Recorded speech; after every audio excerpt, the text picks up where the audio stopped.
Ever notice how typhoons seem stronger, floods more deeper, and heat waves getting hotter? It's not just bad luck, it's climate change caused by humans. Heat waves today are hotter than ever. In the Philippines, some areas like Leyte and Tarlac have experienced heat indices of 40 Celsius to 53 Celsius. In the level of heat, it is dangerous enough to cause a heat stroke.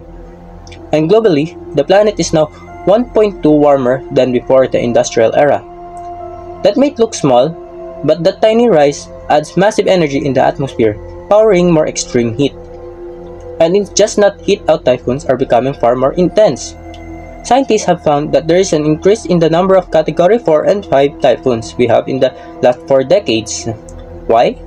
Because warmer oceans fuel storms. The oceans have absorbed 90% of excess heat, and when sea temperatures rises, storms grow stronger. So no, these extreme weather events are not random. They are the direct results of human-caused climate change, and vulnerable communities are the ones experiencing it. Now that we see how extreme weather is getting worse, let's answer the big question: why?